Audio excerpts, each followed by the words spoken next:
में दिल्ली की सबसे बड़ी लड़ाई का औपचारिक आगाज हो चुका है।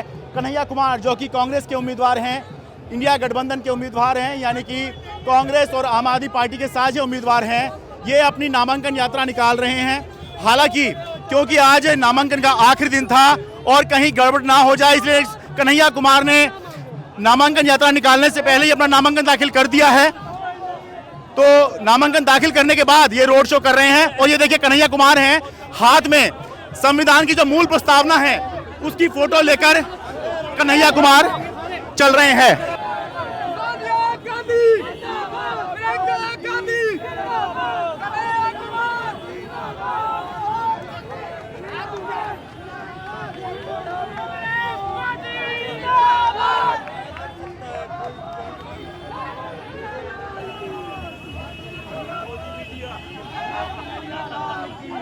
उत्तर पूर्वी दिल्ली में फाइट इस बार बहुत कड़ी मानी जा रही है, क्योंकि पिछली 2 बार से मनोज तिवारी जीत रहे हैं। पहली बार 1.5 लाख करीब वोट से जीते, दूसरी बार करीब 3.5 लाख वोट से वो चुनाव जीते।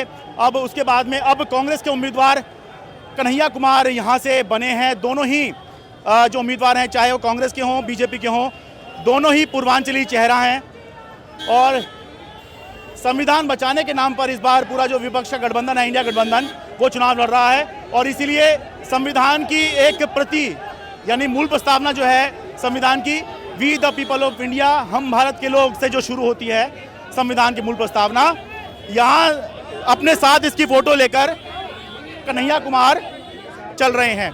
एक बार बात करने की कोशिश करेंगे। कन्हैया कुमार हमारे साथ में है। कन्हैया जी, आज नामांकन है आपका, दिल्ली की सबसे बड़ी लड़ाई इसको मानी जा रही है, इस पे क्या कहेंगे आप? मनोज तिवारी साहब का मुकाबला, जो 2 बार से सांसद हैं, 3.5 लाख से जीते थे पिछली बार। देखिए, सबसे पहले तो आप नॉर्थ ईस्ट में किसी भी इंसान से बात कर लीजिए, जो लोग वोट किए हैं मनोज तिवारी जी को, भाजपा को, उनसे भी पूछ लीजिए। वो कहते हैं कि हमारे सांसद तो हमको दिखाई ही नहीं देते हैं, हमारे सांसद इस क्षेत्र के लिए कोई काम नहीं करते हैं।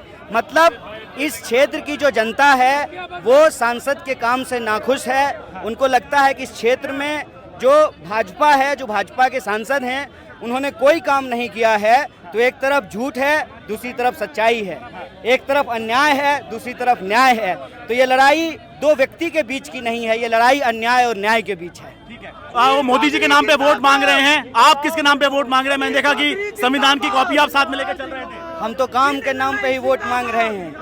कांग्रेस पार्टी ने इस देश के लिए जो काम किया है और इंडिया अलायंस इस देश के लिए जो काम करना चाहती है, हम उसके नाम पे वोट मांग रहे हैं। हम अन्याय के खिलाफ न्याय के समर्थन में वोट मांग रहे हैं।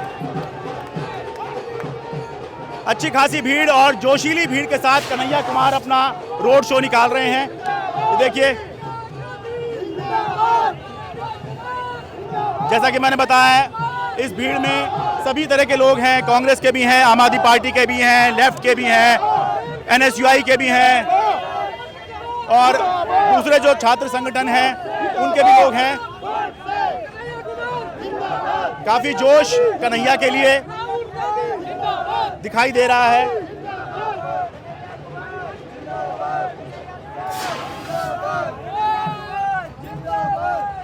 कन्हैया कुमार के रोड शो में कार्यकर्ताओं में काफ़ी जोश है। फिर वो कार्यकर्ता किसी के भी हों, कांग्रेस के हों, आम आदमी पार्टी के हों, मुख्य रूप से कांग्रेस के तो है ही, क्योंकि कन्हैया कुमार कांग्रेस के उम्मीदवार हैं। तो कार्यकर्ताओं से ही बात करते हैं। क्यों जी, थोड़ा बताइए, कुछ ज़्यादा जोश दिख रहा है आपके उम्मीदवार के लिए, खासतौर से कन्हैया के लिए ज़्यादा? 100%। कारण क्या है इतना जोश बाकियों में नहीं दिख रहा? भाई साहब, पूरा देश बेरोजगारी गरीबी से परेशान है। मोदी जी के जुमले 2 करोड़ नौकरी अब तक के वादे सब झूठे निकले हैं। इस वजह से सारी पब्लिक एक तरफा हो गई है और इस बार भारतीय जनता पार्टी का कोई बिस्तर बंद गया। ये झंडा तो बहुत बड़ा ले लिया जी आपने पार्टी का। झंडा हम ये हमारे देश का झंडा समझो, इसे पार्टी का झंडा समझो। देश का नहीं है, ये तो पार्टी का है भाई। हाँ, है पार्टी का ही, ये पार्टी का ही है। लेकिन मैं ये कहना चाह रहा हूँ, हमें एक खुशी है कि हमारे बीच में एक कांग्रेस पार्टी ने एक सितारा, एक जिचारू नौजवान, PhD करा हुआ कैंडिडेट हमें दिया है। हमें इस बात की बहुत खुशी है। और कन्हैया कुमार जी 4 जून को कम से कम 1.5 लाख वोटों से जीत के आएंगे। हम दिखा दूं इस तरह से जगह जगह पर जो ये यात्रा चल रही है नॉमिनेशन की, इसमें जगह जगह पर कन्हैया कुमार के स्वागत के लिए इस तरह से जो समर्थक हैं, कार्यकर्ता हैं, इसमें देखिए आपको दिखाऊं, आम आदमी पार्टी का झंडा ये पटका पहने हुए दिख जाएंगे और कांग्रेस का पटका पहने हुए दिख जाएंगे। तो ये बात इस बात की तस्दीक करती है कि ज़मीन पर भी ये जो गठबंधन हुआ है केवल नेताओं का गठबंधन नहीं है, कार्यकर्ताओं का भी ये गठबंधन है, ज़मीन पर गठबंधन हुआ है। जबरदस्त गठबंधन है कार्यकर्ताओं का, पार्टी का, और गठबंधन 300 पार इस समय सत्ता में आने वाली पार्टी है गठबंधन। और ये बताइए, कम से कम पिछली बार का जैसे तो हर चुनाव अलग होता है, पिछली बार का देख लें तो कांग्रेस आम आदमी पार्टी के वोट मिला के भी बीजेपी जितने नहीं हो पाए। आज समय गठबंधन की 70% वोट बन रही है, 70%। अगर सारा गठबंधन मिला के 70% है और 70% में ईमानदारी से चुनाव होगा तो 300 से ऊपर सीटें गठबंधन की आ रही हैं। अच्छा, ये कन्हैया कुमार जीत जाएंगे आप? कन्हैया कुमार तो बुद्धिजीवी आदमी है, डॉक्टर है, एक तरफ नाचने गाने वाला आदमी। राजनीति में बुद्धिजीवी का बड़ा हकाल है। भविष्य बनाना है बच्चों का, भविष्य केवल डॉक्टर ही बना सकता है, कोई दूसरा जनता कह रही, मैं नहीं कह रहा हूँ, जनता कह रही है, देश का युवा कह रहा है, देश का किसान कह रहा है, देश की माता कह रही है, देश की महिलाएं कह रही हैं, जिनके मंगल सूत्र को देश के प्रधानमंत्री जी ने कोरोना काल में खुद बाहर निकाला, नोटबंदी के वक्त में खुद बाहर निकाला, उसी को संकल्प लेते हुए माननीय राहुल गांधी जी ने देश में पदयात्रा की, भारत जोड़ो न्याय यात्रा की, और उन्होंने इस बात को बता दिया कि ये सरकार युवाओं के खिलाफ है, ये सरकार किसानों के खिलाफ है, ये सरकार मध्यम वर्ग बिजनेसमैन है उनके खिलाफ है, देश का जो विकास है उसके खिलाफ है।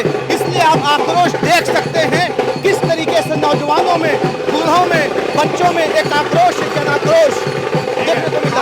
आप क्या कहना चाहेंगे? जल्दी कहिए, फिर उधर जाऊंगा। मैं ये कहना चाह रहा हूँ कि देश की जरूरत है, जनता भाजपा से लड़ाई लड़ रही है, इंडिया गठबंधन की सरकार आएगी, नौजवानों की सरकार आएगी, किसानों की सरकार आएगी। भारत के प्रधानमंत्री ने वो काम करके दिखाया जो आज तक किसी ने नहीं किया। हिंदू मुसलमान पर वोट मांग रहे हैं देश के गृह मंत्री और प्रधानमंत्री, उनको याद नहीं है कि इस देश को आजाद कराने में हिंदू मुसलमान का बराबर का योगदान रहा है। ये गांधी का देश है, गोडसे का देश नहीं, ये मंगल पांडे का, सरदार उधम सिंह का, अमीर अब्दुल हमीद का देश है। ये तुम्हारे कहने से देश बदलने वाला नहीं है। बहुत शुक्रिया।